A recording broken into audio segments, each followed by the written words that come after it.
Tahun 1999 menjadi tahun yang tidak akan pernah dilupakan oleh Nurdin. Pemuda berusia 24 tahun itu tinggal di sebuah desa kecil di Jawa Tengah bersama kedua orang tuanya. Kehidupan keluarganya sangat sederhana. Ayahnya bekerja sebagai buruh tani yang hanya mendapat penghasilan saat musim tanam dan musim panen. Sementara ibunya membantu ekonomi keluarga dengan membuat kerupuk yang dititipkan ke warung-warung sekitar desa. Sejak lulus SMA, Nurdin sudah berusaha mencari pekerjaan ke berbagai kota di sekitar tempat tinggalnya. Ia pernah mencoba menjadi buruh pabrik, penjaga toko bangunan, bahkan melamar sebagai sopir angkutan. Namun semuanya berakhir sia-sia. Saat itu kondisi ekonomi memang sedang sulit. Banyak perusahaan mengurangi jumlah pekerja sehingga persaingan mencari pekerjaan sangat ketat. Setiap kali pulang membawa kabar gagal, Nurdin selalu berusaha tersenyum di depan orang tuanya. Namun jauh di dalam hatinya, ia merasa bersalah karena belum mampu membantu keluarga. Suatu sore, ketika sedang duduk di gardu depan rumah, datanglah tetangganya yang bernama Pak Slamet. Pria itu baru saja pulang dari Kalimantan setelah beberapa bulan bekerja di proyek pembangunan. "Apa kamu masih belum dapat kerja juga, Din?" tanya Pak Slamet. Nurdin mengangguk pelan. "Iya, Pak. Sudah kemana-mana tetap belum diterima." Pak Slamet mengusap dagunya sejenak. "Kalau memang serius mau kerja, ikut saya ke Kalimantan. Di sana masih banyak proyek bangunan. Memang capek, tapi upahnya lumayan." Mendengar itu, mata Nurdin langsung berbinar. "Beneran ada lowongan, Pak?" "Ada. Saya besok berangkat lagi. Kalau kamu siap, ikut saja." Malam itu Nurdin membicarakan tawaran tersebut kepada kedua orang tuanya. Awalnya mereka khawatir karena Kalimantan sangat jauh dari kampung mereka. Belum lagi hutan yang masih lebat dan medan yang tidak mudah. Ayahnya hanya terdiam cukup lama sebelum akhirnya berkata pelan, "Kalau memang itu jalan rezekimu, berangkatlah. Tapi ingat, jangan macam-macam di tanah orang." Ibunya terlihat menahan air mata. "Jangan lupa salat. Kalau ada masalah, jangan dipendam sendiri." Nurdin mengangguk sambil menggenggam tangan kedua orang tuanya. Ia berjanji akan bekerja sungguh-sungguh dan mengirimkan sebagian penghasilannya setiap bulan.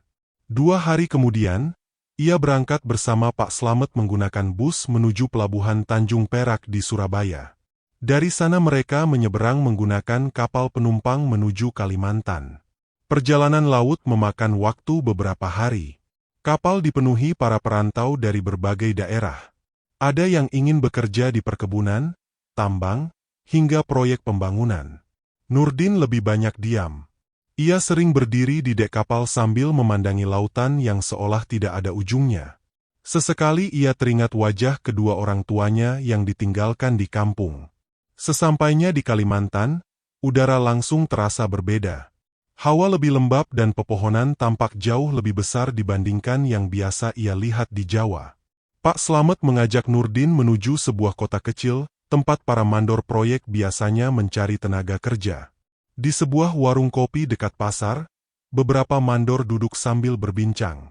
Salah satunya adalah pria berusia sekitar 50 tahun bernama Hasan. Tubuh Hasan tinggi besar dengan kulit yang menghitam karena sering bekerja di lapangan. Kumis tebal menghiasi wajahnya, sementara suaranya terdengar berat ketika berbicara. Pak Slamet langsung menghampirinya. "Pak Hasan, saya bawa satu orang lagi." Hasan memperhatikan Nurdin dari atas sampai bawah. "Pernah kerja bangunan? Pernah bantu bikin rumah tetangga di kampung, Pak? Saya bisa ngaduk semen, pasang bata, sama angkat material." Hasan mengangguk pelan. "Yang saya cari bukan orang yang paling pintar. Yang penting kuat kerja dan gak banyak mengeluh."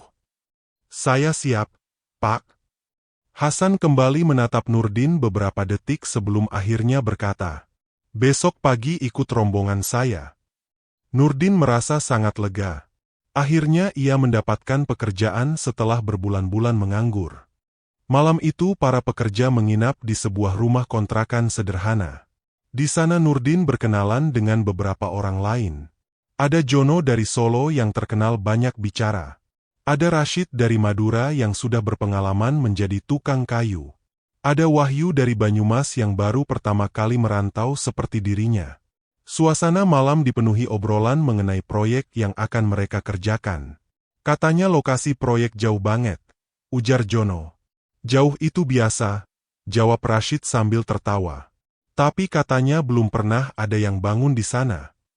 Ucapan itu membuat suasana sedikit hening. Nurdin penasaran.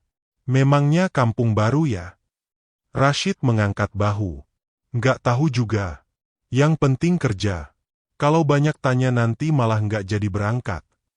Keesokan paginya perjalanan dimulai. Mereka menaiki truk tua yang membawa berbagai peralatan bangunan. Jalan yang dilewati semakin lama semakin sempit.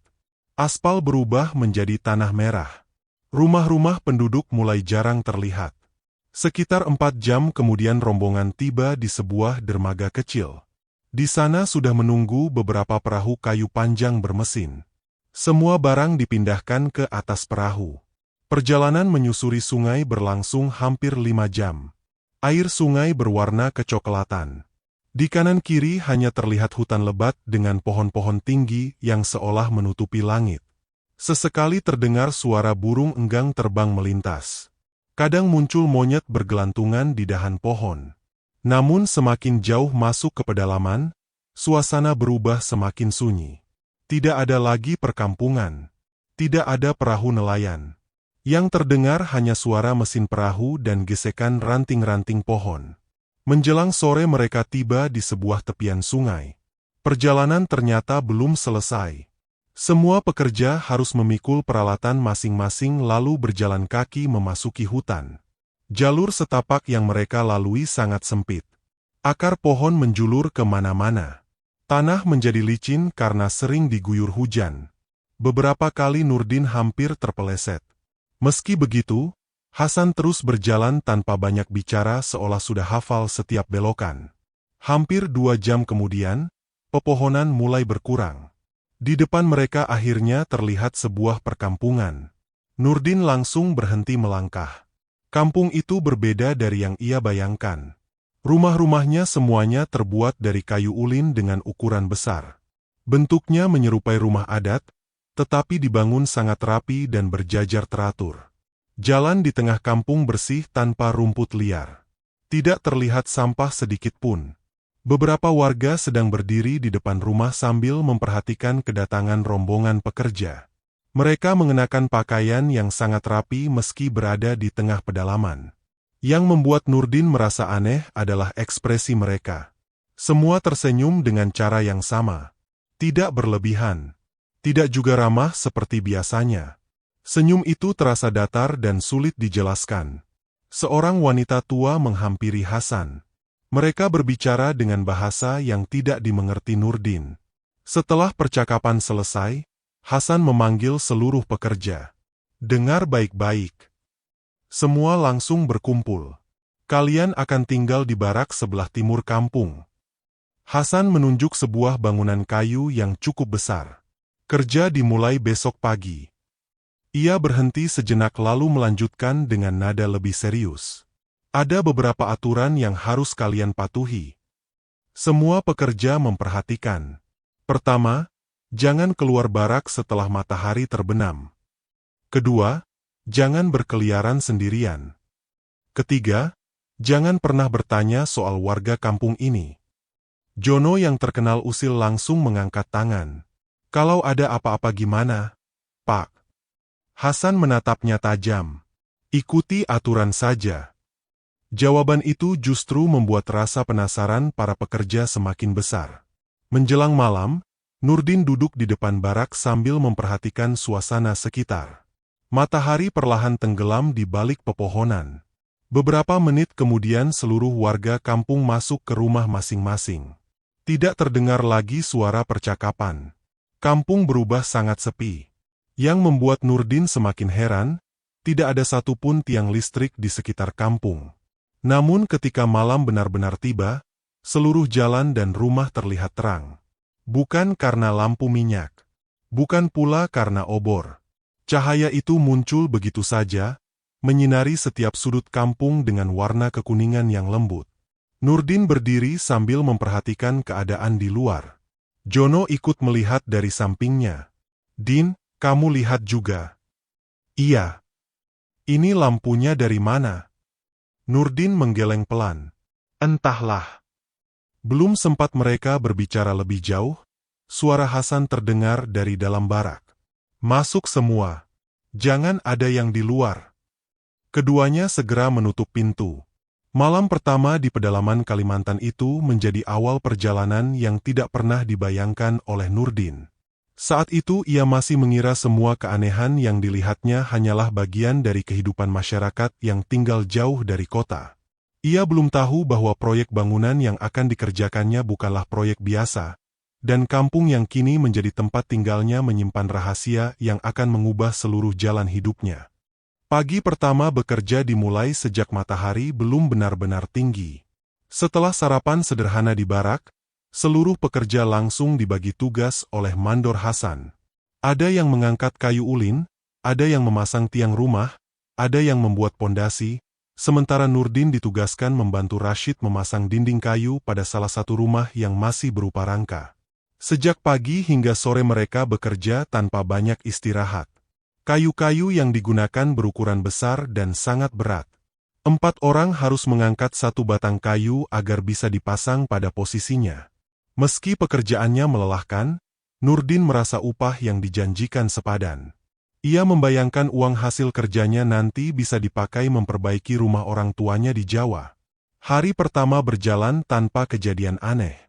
Namun keanehan mulai terlihat pada hari kedua. Saat itu Jono menghitung sisa kayu yang berada di dekat lokasi pembangunan. "Pak Hasan," katanya sambil menggaruk kepala.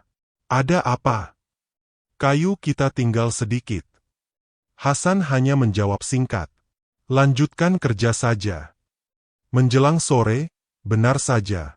Seluruh kayu yang tersedia habis dipakai. Para pekerja akhirnya menghentikan pekerjaan karena tidak ada lagi bahan bangunan. "Kita lanjut besok kalau kayunya datang," ucap Rashid. Semua setuju lalu kembali ke barak. Keesokan paginya, Nurdin terbangun lebih awal. Ia berjalan menuju lokasi pembangunan sambil membawa peralatan kerja. Begitu sampai, langkahnya langsung terhenti. Tumpukan kayu ulin yang kemarin kosong kini kembali penuh. Batang-batang kayu itu tersusun rapi seperti baru saja diturunkan. Nurdin memandang ke kanan dan kiri. Tidak ada bekas roda kendaraan. Tidak ada suara gergaji. Tidak ada pula orang yang sedang menurunkan material. Saat para pekerja lain datang, mereka juga terlihat bingung. "Semalam ada kapal masuk?" tanya Wahyu. Rashid menggeleng. "Kita tidur di barak. Nggak ada suara mesin sama sekali." Jono mulai tertawa kecil. "Mungkin warga sini kerja pas kita tidur." Tak ada yang bisa menjawab. Mandor Hasan datang beberapa menit kemudian. Melihat para pekerja masih berdiri memandangi kayu, Hasan berkata dengan nada datar. "Kalau material sudah ada, kenapa malah bengong? Cepat kerja." Tidak ada seorang pun yang berani bertanya. Mereka kembali melanjutkan pekerjaan. Hari-hari berikutnya, kejadian yang sama terus berulang. Material yang habis selalu tersedia lagi keesokan pagi. Tidak pernah ada yang tahu siapa yang mengantarnya. Keanehan berikutnya terjadi pada minggu kedua. Sore itu Nurdin dan Rashid baru menyelesaikan rangka sebuah rumah. Mereka belum sempat memasang dinding maupun atap karena waktu sudah menjelang malam. Saat kembali bekerja keesokan harinya, Nurdin hampir tidak percaya. Rumah yang kemarin masih berupa kerangka kini sudah berdiri hampir sempurna. Dinding kayunya sudah terpasang. Atapnya juga sudah selesai. Bahkan lantainya sudah mengilap seperti baru dipoles. "Siapa yang ngerjain ini?" bisik Nurdin. Rashid terlihat pucat. "Sumpah, kemarin belum begini." Jono ikut mengamati rumah itu. Jangan-jangan ada tukang lain. Kalau memang ada, kenapa nggak pernah kelihatan? Semua saling berpandangan. Hasan kembali muncul seperti biasa. Ia tidak menunjukkan ekspresi heran sedikit pun. "Lihat apa lagi?" Masih banyak rumah yang harus diselesaikan. Semakin lama, para pekerja merasa proyek itu tidak masuk akal. Jumlah rumah yang selesai jauh lebih banyak dibanding tenaga yang mereka miliki. Seolah-olah ada kelompok lain yang ikut bekerja tanpa pernah terlihat. Memasuki minggu ketiga, suasana malam mulai berubah. Awalnya hanya terdengar suara pukulan kayu dari kejauhan. Tok, tok, tok. Bunyinya pelan namun teratur. Nurdin mengira ada pekerja yang lembur. Tetapi ketika ia melihat ke arah tempat suara berasal, keadaan tetap gelap. Tidak terlihat siapapun. Malam berikutnya suara itu bertambah banyak. Disusul dentingan seperti palu mengenai paku. Lalu terdengar gesekan gergaji. Padahal seluruh pekerja sudah berada di dalam barak. Jono yang tidur di sebelah Nurdin ikut mendengarnya. Din. HM? Kamu dengar? Iya. Kayaknya masih ada yang kerja. Nurdin mengangguk pelan. Namun sebelum mereka sempat keluar, suara Hasan terdengar dari luar barak. Jangan buka pintu. Suara itu keras. Semua pekerja langsung terdiam. Beberapa menit kemudian, suara alat-alat tukang itu perlahan menghilang. Malam berikutnya, suara baru kembali terdengar. Kali ini bukan hanya bunyi pekerjaan bangunan. Dari arah tengah kampung terdengar alunan gamelan yang sangat pelan. Diikuti suara perempuan menyanyikan lagu yang tidak dimengerti. Lagu itu terdengar seperti berasal dari tempat yang sangat jauh, tetapi cukup jelas hingga masuk ke dalam barak. Wahyu menutup telinganya. Ini kampung apaan sebenarnya? Tidak ada yang menjawab. Semua memilih diam. Pagi harinya mereka mencoba bertanya kepada Hasan. Pak, semalam siapa yang main gamelan? Hasan menghentikan langkahnya. Tatapannya berubah tajam. Saya sudah bilang. Jangan tanya yang bukan urusan kalian. Sejak itu tidak ada lagi yang berani membahas suara-suara aneh tersebut di depan mandor. Namun rasa penasaran justru semakin besar. Beberapa hari kemudian, kejadian yang lebih mengerikan terjadi. Saat matahari hampir terbenam, Wahyu sedang mencuci tangan di dekat sumur. Tiba-tiba ia berlari menuju barak dengan wajah pucat. Ada orang. Jono langsung menghampirinya. Orang siapa? Pakaiannya aneh. Aneh gimana? Kayak pakaian kerajaan. Semua mengira Wahyu hanya salah lihat. Namun malam berikutnya giliran Rashid yang mengalami hal serupa. Ia mengaku melihat beberapa orang berjalan di pinggir hutan. Mereka mengenakan pakaian panjang berwarna hitam dan emas. Kepala mereka memakai penutup seperti mahkota. Yang paling membuat bulu kuduknya berdiri, rombongan itu berjalan tanpa suara. Tidak ada ranting yang patah. Tidak ada daun yang bergeser. Mereka hanya melintas perlahan lalu menghilang di balik pepohonan. Keesokan harinya suasana para pekerja menjadi tegang. Tidak ada lagi yang bercanda saat bekerja. Semua ingin proyek itu cepat selesai. Namun ketakutan mulai menguasai beberapa orang. Suatu malam, dua pekerja bernama Bowo dan Arif diam-diam mengemasi pakaian mereka. Kita pulang sekarang. Kalian serius? Tanya Nurdin. Iya. Daripada mati di sini. Nurdin mencoba mencegah. Tunggu sampai besok pagi. Bowo menggeleng. Aku nggak mau nunggu. Mereka berdua keluar membawa tas dan senter. Tidak ada seorang pun yang mengikuti. Keesokan paginya, Hasan hanya bertanya singkat. Bowo sama Arif mana? Tidak ada yang menjawab. Hasan langsung memerintahkan beberapa orang mencari mereka. Pencarian berlangsung hampir sepanjang hari. Seluruh jalur yang biasa dilewati diperiksa. Tepi sungai juga disisir. Namun hasilnya nihil. Tas mereka tidak ditemukan. Jejak kaki juga tidak ada. Seolah-olah keduanya hilang begitu saja. Malamnya suasana barak menjadi semakin mencekam. Jumlah pekerja semakin sedikit. Tidak ada lagi yang berani keluar setelah matahari tenggelam. Nurdin sebenarnya juga takut. Namun rasa penasarannya jauh lebih besar. Ia ingin mengetahui apa sebenarnya yang terjadi di kampung itu. Pada suatu malam, Ketika semua pekerja sudah tertidur, Nurdin diam-diam bangun. Ia membuka pintu barak perlahan agar tidak menimbulkan suara. Udara malam terasa dingin. Di kejauhan terlihat cahaya kekuningan bergerak di balik pepohonan. Cahaya itu tidak seperti lampu. Lebih mirip kumpulan kunang-kunang yang sangat banyak. Nurdin mengikuti cahaya tersebut dengan langkah pelan. Semakin jauh ia berjalan, suara pukulan palu kembali terdengar. Tok, tok, tok.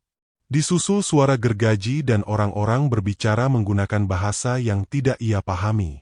Nurdin bersembunyi di balik batang pohon besar. Dari sana ia melihat sesuatu yang membuat tubuhnya gemetar. Ratusan sosok sedang bekerja membangun rumah. Sebagian mengangkat kayu. Sebagian memasang tiang. Sebagian lagi memahat ukiran. Mereka bergerak sangat cepat. Pekerjaan yang seharusnya membutuhkan waktu berhari-hari selesai hanya dalam hitungan menit. Wajah mereka memang menyerupai manusia. Namun kulit mereka terlihat terlalu pucat. Tatapan mata mereka kosong. Sebagian mengenakan pakaian kuno. Sebagian memakai pakaian seperti bangsawan zaman kerajaan. Di tengah keramaian itu, Nurdin melihat rumah yang siang tadi masih setengah jadi. Dalam waktu singkat rumah tersebut berdiri utuh. Tidak ada seorang pun yang berbicara keras. Semua bekerja dengan tenang dan teratur. Saat Nurdin masih terpaku melihat pemandangan itu, salah satu sosok tiba-tiba berhenti bekerja. Perlahan kepalanya menoleh ke arah tempat Nurdin bersembunyi. Jantung Nurdin berdetak sangat kencang. Ia langsung merunduk sambil menahan napas. Beberapa detik kemudian suara langkah kaki terdengar semakin dekat. Nurdin tidak berani mengangkat kepala. Ia hanya bisa memejamkan mata sambil berharap tidak ditemukan. Setelah beberapa saat, suara langkah itu menjauh kembali. Nurdin baru berani melihat lagi. Seluruh sosok tersebut masih melanjutkan pekerjaan mereka seperti tidak terjadi apa-apa. Dengan tubuh gemetar, Nurdin perlahan mundur lalu kembali ke barak melalui jalan yang sama. Sepanjang perjalanan pikirannya kacau. Kini semua keanehan yang selama ini ia lihat mulai memiliki jawaban. Material yang selalu tersedia, rumah yang selesai dalam semalam, hingga suara alat tukang setiap malam bukanlah pekerjaan manusia. Sejak malam itu, Nurdin sadar bahwa proyek yang sedang ia kerjakan bukanlah proyek biasa. Kampung yang menjadi tempat tinggalnya menyimpan penghuni yang bukan berasal dari dunia manusia, dan tanpa disadarinya, ia telah menjadi bagian dari pekerjaan yang melibatkan makhluk dari alam gaib. Sejak melihat sendiri siapa yang sebenarnya melanjutkan pembangunan setiap malam, Nurdin tidak pernah bisa tidur nyenyak. Wajahnya terlihat pucat, sementara pikirannya dipenuhi berbagai pertanyaan yang tidak bisa dijawab. Ia beberapa kali ingin menceritakan apa yang dilihatnya kepada Jono dan Rashid.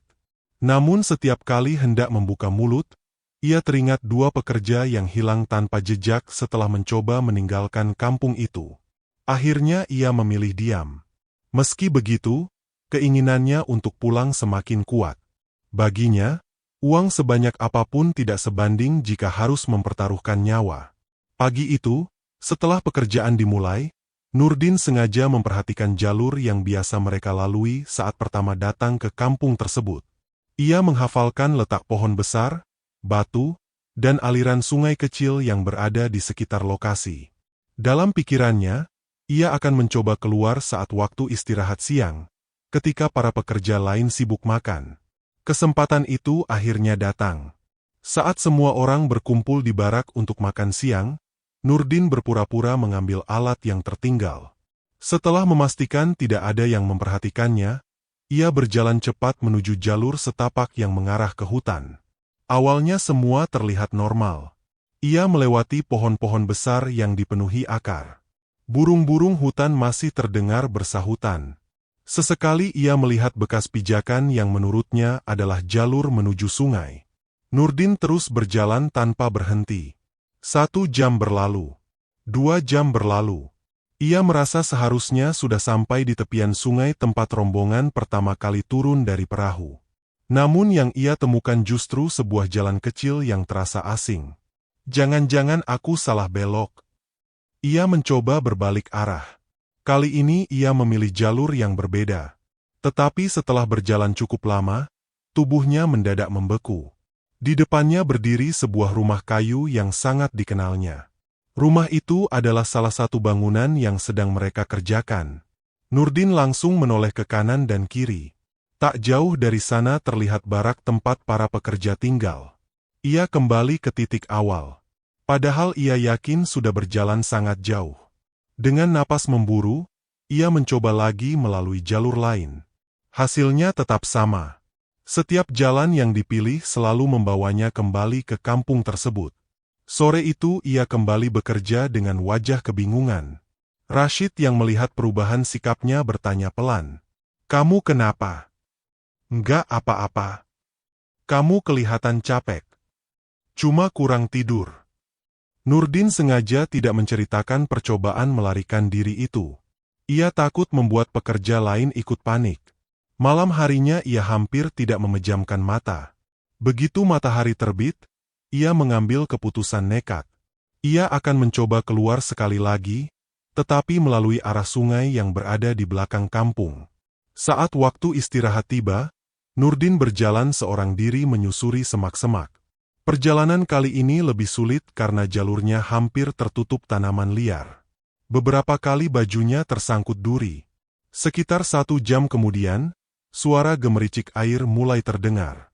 Nurdin mempercepat langkah. Tak lama kemudian ia tiba di sebuah sungai yang cukup lebar. Airnya jernih dan mengalir tenang. Nurdin merasa lega. Menurut pikirannya, jika ia mengikuti aliran sungai itu, cepat atau lambat ia pasti akan menemukan perkampungan manusia. Namun saat sedang memperhatikan arah aliran air, ia melihat kepulan asap tipis dari balik pepohonan. Karena penasaran, ia berjalan mendekatinya. Di bawah sebuah pohon besar duduk seorang laki-laki tua berpakaian adat Dayak. Rambutnya sudah memutih seluruhnya. Di lehernya tergantung kalung dari taring binatang. Di depannya terdapat mangkuk kayu, beberapa daun, dan asap dupa yang mengepul perlahan. Pria tua itu sama sekali tidak terkejut melihat kedatangan Nurdin. Seolah-olah ia memang sudah menunggu. "Kamu akhirnya datang juga." Nurdin langsung berhenti. "Bapak kenal saya." Orang tua itu membuka mata lalu tersenyum tipis. "Namamu Nurdin." Nurdin semakin bingung. "Maaf, kita pernah bertemu." Beliau menggeleng. "Belum." "Lalu bagaimana Bapak tahu nama saya?" "Aku Datok Balian Jantur. Aku sudah melihatmu sejak pertama kali memasuki hutan ini." Mendengar jawaban itu, bulu kuduk Nurdin langsung berdiri. Datok Balian Jantur mempersilakan Nurdin duduk di atas batang kayu. Nurdin menurut. "Kenapa wajahmu penuh ketakutan?" tanya Datok. "Saya mau pulang." "Kenapa?" "Saya merasa kampung tempat saya kerja bukan kampung biasa." Datok mengangguk pelan. "Itu memang bukan kampung manusia." Kalimat itu membuat Nurdin terdiam. Ia sebenarnya sudah menduga, tetapi mendengar pengakuan langsung dari seseorang membuat dadanya semakin sesak. Datok mengambil segenggam daun lalu memasukkannya ke dalam mangkuk kayu. "Asap ini akan menutup pembicaraan kita dari telinga mereka." "Mereka siapa?" "Penghuni kampung yang sekarang menjadi tempatmu bekerja." Nurdin menelan ludah. Sebenarnya tempat itu apa? Datok memandang ke arah hutan. Jauh sebelum manusia membuka hutan Kalimantan, tempat itu sudah ada. Penghuninya bukan manusia. Bukan. Mereka berasal dari alam gaib. Nurdin menarik napas panjang. "Kalau begitu kenapa saya bisa masuk ke sana?" "Tidak semua manusia bisa melihat kampung itu. Hanya orang-orang tertentu yang dipilih. Sebagian datang karena tersesat. Sebagian lagi karena memang dipanggil." Nurdin mulai mengingat perjalanan menuju lokasi proyek. Memang tidak ada papan penunjuk jalan. Jalur yang dilewati juga terasa berbeda dibanding hutan biasa. Datok melanjutkan penjelasannya. Selama ratusan tahun mereka hidup berdampingan dengan hutan. Mereka jarang mengganggu manusia. Namun sesekali mereka membutuhkan bantuan. Bantuan apa? Tenaga manusia. Nurdin langsung teringat proyek pembangunan yang sedang dikerjakannya. Jadi rumah-rumah itu. Datok mengangguk. Itu memang sedang dibangun untuk mereka. Nurdin kembali bertanya, "Kalau saya kabur bagaimana?" Wajah Datok berubah serius. "Jangan lakukan." "Kenapa?" "Karena kamu tidak akan pernah menemukan jalan keluar." "Maksudnya?" "Hutan itu sudah menutupmu. Selama mereka belum mengizinkan, kemanapun kamu berjalan, kamu akan kembali ke tempat semula." Nurdin terdiam. Ucapan itu sesuai dengan apa yang dialaminya sehari sebelumnya. Datok kemudian mengambil sebatang kayu kecil dan menggambar lingkaran di atas tanah. Manusia menganggap hutan hanya memiliki satu jalan. Padahal ada jalan lain yang tidak terlihat. Kamu sedang berada di salah satunya. Apakah saya bisa pulang? Bisa. Tapi bukan sekarang. Jawaban itu membuat Nurdin semakin gelisah. Saya punya orang tua di Jawa. Saya harus pulang. Datok memandang Nurdin dengan tenang. Kalau kamu melawan mereka, nasibmu akan seperti pekerja-pekerja yang hilang. Apakah mereka sudah meninggal? Datok tidak langsung menjawab. Ada yang masih hidup. Ada juga yang memilih tinggal. Tapi tidak ada yang bisa kembali dengan cara memaksa. Suasana menjadi hening. Angin berembus pelan melewati pepohonan. Beberapa menit kemudian Datok tiba-tiba berdiri. Mereka sudah datang. Nurdin menoleh ke belakang. Dari arah hutan muncul dua laki-laki berpakaian hitam. Tubuh mereka tinggi. Wajah mereka pucat. Namun langkah kaki keduanya sama sekali tidak menimbulkan suara. Mereka berhenti sekitar 5 meter dari tempat Nurdin duduk. Salah satunya membungkukkan badan kepada Datok. "Leluhur kami memanggil Nurdin." Datok mengangguk pelan. "Aku tahu." Kedua pria itu kemudian memandang Nurdin. "Ikutlah bersama kami." Meski takut, Nurdin tidak memiliki pilihan lain. Ia mengikuti kedua utusan tersebut memasuki hutan. Anehnya, jalan yang mereka lalui terasa jauh lebih singkat dibanding sebelumnya. Kurang dari 30 menit kemudian mereka sudah tiba di sebuah bangunan paling besar yang berada di tengah kampung. Bangunan itu memiliki ukiran yang sangat indah di setiap tiangnya. Di bagian depan berdiri puluhan orang berpakaian adat kuno. Tidak ada seorang pun yang berbicara. Semua hanya memperhatikan kedatangan Nurdin. Pintu balai perlahan terbuka. Di dalam ruangan, duduk seorang pria tua berwajah tenang mengenakan pakaian berwarna hitam dengan hiasan emas di bagian dada. Tatapannya tajam tetapi tidak menunjukkan kemarahan. Kedua utusan itu menundukkan kepala. "Yang mulia, Nurdin sudah kami bawa." Pria tua itu mengangguk. "Nurdin, majulah." Dengan langkah pelan, Nurdin menghampiri. Ia menundukkan kepala sebagai bentuk hormat. "Aku adalah pemimpin kampung ini. Kami sudah lama memperhatikanmu." Nurdin tidak berani menyela. Pemimpin itu melanjutkan. "Selama bekerja di sini, kamu tidak pernah mengambil kayu yang bukan milikmu. Kamu juga tidak pernah menyimpan paku atau alat kerja untuk dibawa pulang. Kamu selalu membantu temanmu yang kesulitan mengangkat material. Kamu menghormati orang-orang yang tinggal di kampung ini." Nurdin terkejut. Hal-hal kecil yang dilakukannya ternyata diketahui oleh mereka. "Kami menguji semua manusia yang datang. Banyak yang gagal. Banyak yang tamak. Banyak yang menghina tempat ini. Tetapi kamu berbeda." Nurdin masih terdiam. "Apa yang kalian inginkan dari saya?" tanyanya pelan. Pemimpin itu tersenyum tipis. "Pembangunan kampung ini hampir selesai. Hanya tinggal satu bangunan terakhir. Kami ingin kamu yang menyelesaikannya." Itu adalah penghormatan tertinggi yang bisa diberikan kepada manusia. Meskipun masih dipenuhi rasa takut, Nurdin sadar bahwa ia tidak lagi memiliki pilihan selain menyelesaikan amanah yang telah diberikan. Dalam hatinya ia berharap, setelah pekerjaan terakhir itu selesai, pintu untuk kembali ke dunia manusia akhirnya benar-benar akan terbuka.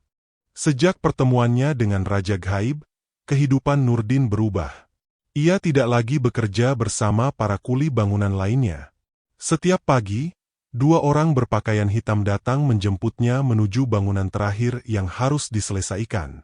Bangunan itu jauh lebih besar dibanding rumah-rumah lain di kampung tersebut. Bentuknya menyerupai balai adat dengan puluhan tiang kayu ulin berukuran besar. Setiap bagian dinding dipenuhi ukiran yang belum pernah dilihat Nurdin sebelumnya. Yang membuatnya heran, tidak ada pekerja lain di sana. Ia bekerja seorang diri. Namun setiap kali ia merasa kesulitan mengangkat balok kayu yang berat, kayu itu tiba-tiba terasa jauh lebih ringan. Ketika ia membutuhkan paku atau alat kerja, semuanya sudah tersedia di dekatnya tanpa perlu dicari. Nurdin mulai berhenti mempertanyakan semua keanehan itu. Ia hanya ingin menyelesaikan pekerjaannya secepat mungkin agar bisa kembali kepada kedua orang tuanya di Jawa. Hari demi hari berlalu. Tanpa terasa bangunan terakhir itu hampir selesai. Suatu pagi, setelah memasang papan kayu terakhir di bagian depan balai, Nurdin mengusap keringat di dahinya. Ia memperhatikan hasil pekerjaannya beberapa saat. Tidak ada lagi bagian yang harus diperbaiki. Semuanya telah selesai. Belum lama ia berdiri, suara gong besar terdengar dari tengah kampung. Cung, cung, cung. Suara itu menggema ke seluruh penjuru hutan. Tak lama kemudian, penduduk kampung mulai keluar dari rumah masing-masing. Jumlah mereka jauh lebih banyak dibanding yang pernah dilihat Nurdin sebelumnya. Pria, wanita, anak-anak, hingga orang-orang tua berjalan menuju lapangan besar di depan balai adat. Mereka mengenakan pakaian terbaik. Sebagian memakai kain berwarna hitam dengan hiasan benang emas. Sebagian lagi memakai pakaian adat yang dipenuhi manik-manik dan ukiran. Suasana kampung yang biasanya tenang berubah menjadi sangat ramai. Obor-obor besar dipasang di sepanjang jalan.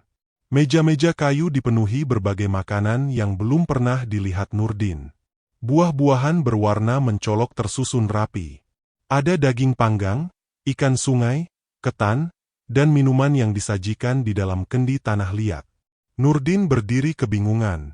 Salah seorang pria yang pernah menjadi utusan Raja Gaib menghampirinya. Hari ini adalah hari yang penting. Penting untuk apa? Tanya Nurdin. Untuk menghormatimu. Nurdin menggeleng pelan. Saya hanya menyelesaikan pekerjaan. Pria itu tersenyum. Tidak semua manusia mampu melakukannya. Beberapa saat kemudian, Raja Gaib keluar dari balai utama. Seluruh penduduk langsung menundukkan kepala. Tidak ada satupun yang berbicara. Suasana mendadak menjadi sangat hening. Raja Gaib berdiri di tengah lapangan lalu memandang Nurdin. Nurdin. Pemuda itu segera melangkah maju. Kamu telah menyelesaikan amanah yang kami berikan. Saya hanya melakukan pekerjaan saya. Itulah alasan kami memilihmu. Raja Gaib kemudian mengangkat tangan kanannya. Dari dalam balai, beberapa perempuan berjalan keluar dengan langkah pelan. Mereka mengenakan pakaian adat yang sangat rapi. Di antara mereka, ada seorang perempuan yang langsung menarik perhatian Nurdin. Usianya terlihat sekitar 20 tahun. Wajahnya cantik. Kulitnya bersih. Rambutnya panjang terurai hingga punggung. Tatapan matanya tenang, tetapi berbeda dengan perempuan biasa yang pernah ditemui Nurdin. Perempuan itu berjalan mendekati Raja Gaib. Nurdin. Perkenalkan. Namanya Laras. Nurdin menundukkan kepala sebagai bentuk hormat. Laras membalas dengan senyum tipis. Raja Gaib kembali berbicara. Laras telah lama meminta izin kepada kami. Izin untuk apa? Tanya Nurdin. Ia ingin hidup di dunia manusia. Nurdin tampak bingung. Kenapa harus saya? Raja Gaib memandang Laras. Karena dialah yang memilihmu. Nurdin langsung menoleh ke arah perempuan itu. Laras akhirnya berbicara untuk pertama kalinya. Saya sudah memperhatikanmu sejak pertama kali datang ke kampung ini. Nurdin terkejut. Kamu melihat saya? Laras mengangguk. Saat pekerja lain mengeluh, kamu tetap bekerja. Saat makananmu lebih banyak, kamu membaginya kepada teman. Saat ada alat kerja tercecer, kamu mengembalikannya. Kamu tidak pernah mengambil sesuatu yang bukan milikmu. Nurdin tersipu malu. Saya cuma melakukan apa yang diajarkan orang tua. Itulah yang membuatku memilihmu. Jawaban Laras membuat suasana menjadi hening. Raja Gaib kemudian melangkah mendekati Nurdin. Apakah kamu bersedia menerima Laras sebagai pendamping hidupmu? Nurdin tidak langsung menjawab. Pikirannya dipenuhi berbagai pertanyaan. Ia sadar Laras bukan manusia biasa. Namun selama berada di kampung itu, ia tidak pernah melihat Laras melakukan hal yang membahayakan. Justru perempuan itu terlihat lembut dan sopan. Nurdin akhirnya berkata pelan, "Kalau memang itu sudah menjadi kehendak yang maha kuasa dan tidak merugikan siapapun, saya bersedia." Laras tersenyum. Penduduk kampung langsung bersorak gembira. Suara gong kembali dipukul. Musik tradisional mulai dimainkan. Malam itu berlangsung sebuah prosesi pernikahan yang sangat berbeda dengan adat yang pernah dikenal Nurdin. Tidak ada penghulu. Tidak ada keluarga dari kedua belah pihak. Namun seluruh penghuni kampung menjadi saksi. Raja Gaib sendiri yang memimpin jalannya upacara. Setelah prosesi selesai, Raja Gaib memanggil Nurdin dan Laras ke dalam balai utama. Di dalam ruangan hanya ada mereka bertiga. Suasana menjadi lebih tenang. Raja Gaib duduk di kursi kayu besar lalu berkata, "Besok kalian akan meninggalkan tempat ini." Mendengar itu, wajah Nurdin langsung berseri. "Apakah saya benar-benar bisa pulang?" "Bisa. Tetapi sebelum itu, ada 3 janji yang harus kamu pegang seumur hidup." Nurdin mengangguk. "Saya siap mendengarnya." Raja Gaib mengangkat 1 jari. "Pertama, jangan pernah menceritakan kepada siapapun letak kampung ini ataupun semua rahasia yang kamu lihat selama berada di sini." Nurdin mengangguk. "Saya berjanji." Jari kedua terangkat. "Kedua, jangan pernah menghina, merendahkan, atau menyesali asal-usul Laras. Dia akan menjadi istrimu. Perlakukan dia sebagaimana kamu menghormati perempuan manusia." Nurdin langsung menoleh kepada Laras. "Saya sanggup." Kemudian Raja Gaib mengangkat jari ketiga. "Ketiga, rezeki yang akan kami berikan hanya boleh digunakan untuk hal yang baik. Jangan dipakai menyakiti orang. Jangan digunakan untuk kesombongan. Kalau kamu melanggar salah satu dari 3 janji itu." Raja Gaib berhenti sejenak. "Maka semua yang kami berikan akan kembali kepada kami." Nurdin menarik napas panjang. Ia memahami betapa berat tanggung jawab tersebut. "Saya akan menjaga semua janji itu." Raja Gaib mengangguk puas. Ia lalu memberi isyarat kepada 2 pengawal. Mereka membawa sebuah peti kayu berukuran sedang. Peti itu diletakkan tepat di depan Nurdin. "Bukalah." Dengan perlahan Nurdin membuka tutup peti tersebut. Matanya langsung membelalak. Di dalamnya terdapat kepingan emas, batu permata, dan perhiasan yang tersusun rapi. Cahayanya memantul hingga memenuhi ruangan. Nurdin langsung menutup kembali peti itu. "Saya tidak mungkin menerima sebanyak ini." Raja Gaib tersenyum. "Itu bukan upah. Itu hadiah. Selama kamu memegang janji, rezekimu tidak akan pernah putus." Nurdin hanya bisa mengucapkan terima kasih. Keesokan paginya, sebelum matahari terbit, Raja Gaib mengantar Nurdin dan Laras sampai ke tepi hutan. Datok Balian Jantur sudah menunggu di sana. Ia tersenyum melihat keduanya. "Perjalananmu sudah selesai." Raja Gaib menatap Nurdin untuk terakhir kalinya. "Ingat semua janjimu. Saya tidak akan melupakannya." Setelah mengucapkan salam perpisahan, Nurdin menggandeng tangan Laras. Mereka melangkah keluar melewati jalan setapak yang selama ini tidak pernah berhasil dilewati. Anehnya, kali ini perjalanan terasa sangat singkat. Kurang dari 1 jam kemudian mereka sudah sampai di dermaga kecil tempat perahu biasa bersandar. Di sana berdiri beberapa orang yang terlihat kebingungan. Salah satunya adalah Mandor Hasan. Begitu melihat Nurdin, Hasan langsung menghampirinya. "Nurdin, Bapak, kamu kemana saja?" Nurdin bingung mendengar pertanyaan itu. "Saya baru selesai kerja, Pak." Hasan menggeleng kuat. "Kamu hilang selama 7 hari." Nurdin terdiam. 7 hari? "Iya. Kami sudah mencari kemana-mana." Ucapan Hasan membuat Nurdin semakin tidak mengerti. Baginya, ia merasa telah bekerja di kampung itu hampir 1 tahun. Ia mengalami pergantian musim, membangun puluhan rumah, hingga menyelesaikan balai besar yang membutuhkan waktu berbulan-bulan. Namun menurut orang-orang di dunia manusia, semua itu hanya berlangsung selama 7 hari. Nurdin menoleh ke arah hutan. Kampung yang selama ini menjadi tempat tinggalnya sudah tidak terlihat lagi. Yang ada hanyalah pepohonan lebat tanpa satupun rumah berdiri di baliknya. Saat itulah Nurdin benar-benar yakin bahwa perjalanan hidupnya telah berubah selamanya. Ia tidak hanya pulang membawa seorang istri yang berasal dari alam gaib, tetapi juga membawa sebuah amanah besar yang harus dijaga hingga akhir hayatnya. Beberapa hari setelah kembali dari Kalimantan, Nurdin mengajak Laras pulang ke kampung halamannya di Jawa Tengah. Kedatangannya membuat seluruh warga terkejut. Sebelumnya, keluarga Nurdin sudah pasrah karena mendapat kabar bahwa rombongan pekerja yang berangkat bersama Mandor Hasan kehilangan salah satu anggotanya selama beberapa hari di pedalaman. Ketika Nurdin muncul dalam keadaan sehat, kedua orang tuanya langsung memeluknya sambil menangis. Ibunya berkali-kali mengusap wajah Nurdin. "Ibu pikir kamu sudah nggak selamat, Din?" Nurdin hanya tersenyum.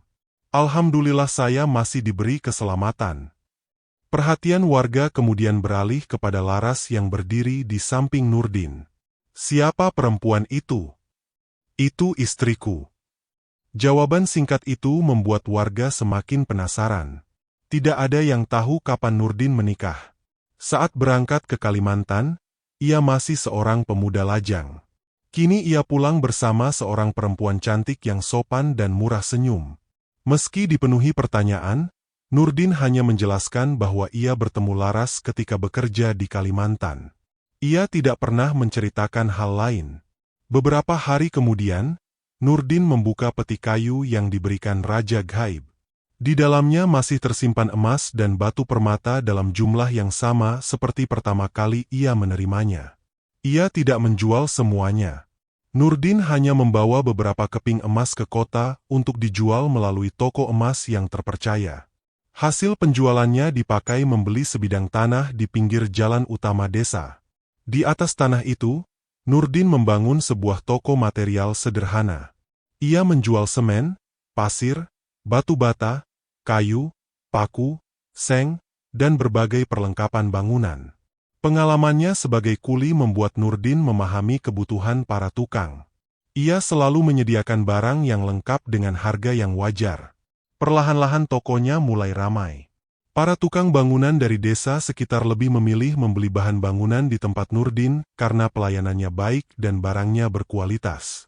Setiap keuntungan yang diperoleh tidak pernah dihabiskan. Sebagian dipakai memperbesar usaha. Sebagian lagi disimpan. Sisanya diberikan kepada kedua orang tuanya dan digunakan membantu warga yang benar-benar membutuhkan. Laras juga tidak pernah hidup bermewah-mewahan. Meski memiliki banyak perhiasan, ia hampir tidak pernah memakainya. Setiap hari ia membantu menjaga toko, mencatat barang yang masuk dan keluar, serta melayani pembeli dengan ramah. Para pelanggan merasa nyaman berbelanja di sana. Dalam waktu 5 tahun, usaha Nurdin berkembang sangat pesat. Ia berhasil membuka gudang material yang jauh lebih besar. Beberapa truk pengangkut mulai dimilikinya sendiri. Puluhan karyawan bekerja di bawah kepemimpinannya. Masyarakat mengenal Nurdin sebagai pengusaha sukses yang tidak berubah sikap meski hidup berkecukupan. Ia masih sering duduk di warung kopi bersama warga. Masih ikut kerja bakti. Masih membantu memperbaiki rumah tetangga yang roboh tanpa meminta bayaran. Namun keberhasilan itu ternyata membuat sebagian orang mulai iri. Suatu sore, beberapa warga berkumpul di pos ronda. Aneh ya? Apa? Nurdin dulu berangkat cuma jadi kuli. Sekarang hartanya banyak sekali. Yang lain ikut menimpali. Istrinya juga aneh. Maksudmu? Sudah bertahun-tahun wajahnya nggak berubah. Percakapan seperti itu semakin sering terdengar. Laras memang masih terlihat sama seperti ketika pertama kali datang ke desa. Kulitnya tetap bersih. Wajahnya tetap muda. Tidak ada perubahan yang mencolok meski waktu terus berjalan. Awalnya Nurdin tidak terlalu memikirkan gosip tersebut. Namun keadaan mulai berubah ketika seorang pria kaya bernama Karso merasa iri terhadap perkembangan usaha Nurdin. Karso memiliki toko bangunan yang lebih dulu berdiri di kota kecamatan. Sejak toko milik Nurdin berkembang, pelanggan Karso mulai berkurang. Bukannya memperbaiki usahanya sendiri, Karso justru sibuk mencari tahu rahasia keberhasilan Nurdin. Suatu malam ia mendatangi seorang dukun yang tinggal di desa lain. Aku ingin tahu dari mana kekayaan Nurdin berasal. Dukun itu menerima permintaan Karso. Beberapa hari kemudian, ia datang diam-diam ke sekitar rumah Nurdin. Malam itu Laras yang sedang menyapu halaman tiba-tiba berhenti. Ia memandang ke arah pohon bambu di ujung pekarangan. Nurdin. Iya? Ada tamu. Nurdin melihat ke arah yang ditunjuk istrinya. Namun ia tidak menemukan siapapun. Tidak ada orang. Laras menggeleng pelan. Yang datang bukan manusia biasa. Tak lama kemudian terdengar suara ranting patah dari arah belakang rumah. Seekor burung hantu terbang dengan suara keras. Lampu teras tiba-tiba berkedip beberapa kali. Laras segera menutup pintu rumah. Malam ini jangan keluar. Nurdin menurut. Sekitar tengah malam terdengar suara benda jatuh di atap rumah. Disusul suara langkah kaki yang berjalan mondar-mandir. Padahal ketika diperiksa dari dalam jendela, tidak ada siapapun. Gangguan seperti itu terus berulang selama beberapa malam. Kadang terdengar suara orang mengetuk pintu. Saat dibuka, halaman kosong. Kadang terdengar suara perempuan menangis dari arah kebun. Namun ketika dicari, tidak ada siapapun. Nurdin mulai merasa resah. Suatu malam Laras berkata pelan, "Orang itu sedang mencoba mengetahui siapa aku. Kamu tahu siapa pelakunya? Ada seseorang yang meminta bantuan dukun." Nurdin mengepalkan tangan. "Aku akan cari orang itu." Laras segera menahan suaminya. "Jangan. Kalau dibiarkan terus bagaimana? Mereka tidak akan berhasil selama kamu tetap memegang janji." Ucapan Laras membuat Nurdin terdiam. Namun tekanan dari masyarakat semakin berat. Banyak orang mulai bertanya secara langsung. "Dari mana modalmu dulu? Siapa sebenarnya Laras? Kenapa istrimu tidak pernah berubah?" Awalnya Nurdin hanya tersenyum. Tetapi lama-kelamaan ia mulai lelah menghadapi pertanyaan yang sama. Suatu hari seorang teman lamanya datang. "Din, aku ini temanmu sejak kecil. Ceritakan saja. Aku nggak akan bilang ke siapa-siapa." Nurdin hampir saja membuka mulut. Namun tiba-tiba Laras yang sedang berada di dalam rumah menjatuhkan sebuah gelas. Suara pecahannya membuat Nurdin tersadar. Ia langsung menggeleng. "Maaf. Aku memang nggak bisa menceritakannya." Temannya terlihat kecewa lalu pergi. Malam harinya, Nurdin bermimpi berada kembali di balai besar kampung gaib. Tempat itu masih sama seperti terakhir kali ia tinggalkan. Di kursi kayu besar telah duduk Raja Gaib. Tatapannya tetap tenang.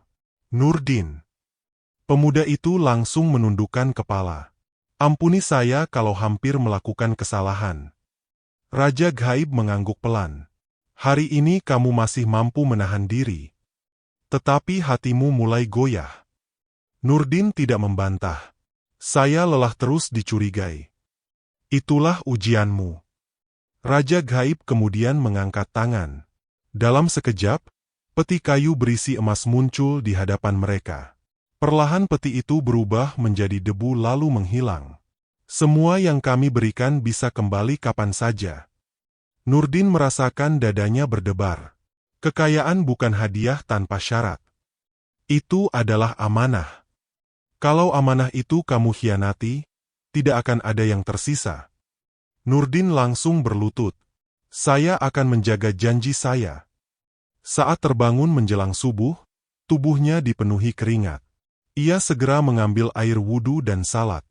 Sejak hari itu, Nurdin tidak pernah lagi memikirkan penilaian orang lain. Ia memilih menjalani hidup sebagaimana biasanya. Ia tetap bekerja, tetap membantu sesama, tetap merahasiakan semua yang pernah dialaminya di pedalaman Kalimantan. Beberapa minggu kemudian, gangguan aneh yang selama ini terjadi perlahan menghilang. Suara langkah di atap rumah tidak pernah terdengar lagi. Ketukan misterius di pintu berhenti. Suasana rumah kembali tenang. Sementara itu, Karso mengalami nasib yang berbeda. Usahanya terus mengalami kerugian karena pelanggan semakin berkurang. Dukun yang pernah dimintainya bantuan jatuh sakit tanpa sebab yang jelas. Sejak saat itu Karso tidak pernah lagi mencoba mengganggu keluarga Nurdin. Tahun demi tahun berlalu. Nurdin dan Laras hidup dengan damai. Mereka tidak pernah memiliki sifat sombong meski kekayaannya terus bertambah. Rumah mereka selalu terbuka bagi siapa saja yang membutuhkan pertolongan. Anak-anak yatim sering menerima bantuan dari keluarga mereka. Masjid di desa juga beberapa kali direnovasi menggunakan biaya dari Nurdin, tanpa pernah meminta namanya dipasang sebagai penyumbang. Hingga usia mereka semakin tua, tidak seorang pun berhasil mengetahui dari mana sebenarnya awal kekayaan keluarga itu berasal. Sebagian menganggap Nurdin hanya seorang perantau yang beruntung. Sebagian lagi percaya bahwa ada rahasia besar yang sengaja disimpan rapat-rapat. Namun hanya Nurdin dan Laras yang mengetahui kebenarannya. Rahasia tentang kampung gaib tetap terkunci di dalam hati mereka hingga akhir hayat. Sebagaimana janji yang pernah diucapkan di hadapan Raja Gaib pada malam ketika takdir hidup mereka berubah untuk selamanya. Beberapa puluh tahun telah berlalu sejak Nurdin kembali dari pedalaman Kalimantan. Waktu terus berjalan, tetapi kisah tentang dirinya masih sering menjadi bahan pembicaraan warga desa. Banyak orang mengenalnya sebagai pengusaha bahan bangunan yang sukses, murah hati, dan tidak pernah berubah sikap meskipun memiliki harta yang melimpah. Setiap kali ada tetangga yang mengalami kesulitan, Nurdin selalu berusaha membantu semampunya. Ia sering memberikan bahan bangunan kepada warga yang rumahnya roboh karena angin atau hujan deras. Ia juga membantu pembangunan masjid, musala, dan sekolah tanpa pernah meminta namanya disebut sebagai penyumbang. Baginya, semua rezeki yang dimilikinya hanyalah titipan yang harus digunakan dengan sebaik-baiknya. Laras tetap mendampingi Nurdin dengan penuh kesetiaan. Selama bertahun-tahun hidup bersama, ia tidak pernah sekalipun membuat Nurdin menyesali keputusan yang pernah diambilnya di kampung gaib. Ia menjadi istri yang lembut, sabar, dan selalu mengingatkan suaminya agar tidak lupa pada janji yang pernah diucapkannya. Meski banyak orang memperhatikan bahwa wajah Laras hampir tidak berubah dimakan usia, tidak ada seorang pun yang berhasil membuktikan siapa dirinya sebenarnya. Setiap kali ada yang bertanya, Nurdin hanya menjawab dengan senyuman dan mengalihkan pembicaraan. Rahasia tentang kampung gaib tetap tersimpan rapat. Nurdin tidak pernah menceritakannya kepada anak-anaknya, cucu-cucunya, ataupun sahabat terdekatnya. Ia memilih membawa rahasia itu hingga akhir hayat sebagai bentuk tanggung jawab atas sumpah yang pernah diucapkannya. Seiring berjalannya waktu, orang-orang yang dahulu pernah meragukan dan memfitnah Nurdin mulai menyadari bahwa kekayaan tidak membuatnya menjadi pribadi yang sombong. Justru semakin sukses usahanya, semakin sederhana cara hidupnya. Ia tetap menyapa siapapun yang ditemuinya di jalan. Ia masih duduk di warung kopi bersama warga desa. Ia tidak pernah merasa lebih tinggi dari orang lain, hanya karena memiliki harta yang lebih banyak. Bagi Nurdin, pengalaman hidup di kampung gaib telah mengajarkannya bahwa kekayaan bisa datang dan pergi kapan saja. Yang jauh lebih penting adalah menjaga kepercayaan, kejujuran, dan rasa syukur selama masih diberi kesempatan hidup. Hingga akhirnya Nurdin meninggal dunia karena usia tua, tidak ada seorang pun yang berhasil menemukan letak kampung gaib yang pernah menjadi tempatnya bekerja. Hutan di pedalaman Kalimantan tetap menjadi hutan seperti biasa. Tidak ada rumah-rumah besar, tidak ada balai adat yang megah, dan tidak ada jejak yang bisa menunjukkan bahwa tempat itu pernah ada. Sebagian orang menganggap kisah Nurdin hanyalah cerita yang dilebih-lebihkan. Sebagian lagi percaya bahwa alam manusia memang hidup berdampingan dengan alam lain yang tidak selalu bisa dilihat oleh mata. Benar atau tidaknya kisah tersebut, hanya Nurdin dan Laras yang mengetahui jawabannya. Kini keduanya telah tiada, membawa serta rahasia yang tidak pernah mereka ingkari. Pelajaran dan hikmah yang dapat kita ambil dari kisah ini adalah kejujuran dan kerja keras tidak pernah sia-sia. Sekecil apapun kebaikan yang dilakukan, pada waktunya akan mendapat balasan yang baik. Amanah adalah sesuatu yang harus dijaga. Sekali kita mengingkari kepercayaan, akan ada konsekuensi yang harus dipertanggungjawabkan. Saat berada di tempat yang baru, hormatilah adat, budaya, dan kebiasaan masyarakat setempat. Jangan bersikap sombong atau merasa paling tahu. Jangan mudah tergoda oleh rasa penasaran yang bisa membuat kita melanggar janji atau melakukan hal yang tidak semestinya. Kekayaan bukan ukuran kebahagiaan. Harta hanya akan menjadi berkah jika digunakan untuk membantu sesama, bukan untuk menyombongkan diri. Rasa syukur, kerendahan hati, dan kesabaran adalah bekal yang jauh lebih berharga daripada kekayaan sebanyak apapun. Tidak semua hal di dunia ini dapat dijelaskan dengan logika manusia. Ada hal-hal yang sebaiknya dihormati tanpa harus dipaksakan untuk dipahami. Pada akhirnya, kisah Nurdin mengingatkan kita bahwa rezeki bisa datang dari jalan yang tidak pernah kita bayangkan. Namun sebesar apapun anugerah yang diberikan kepada seseorang, semuanya akan tetap menjadi ujian. Hanya mereka yang mampu menjaga kejujuran, memegang teguh janji, dan tetap rendah hati yang akan mampu mempertahankan nikmat tersebut hingga akhir kehidupannya.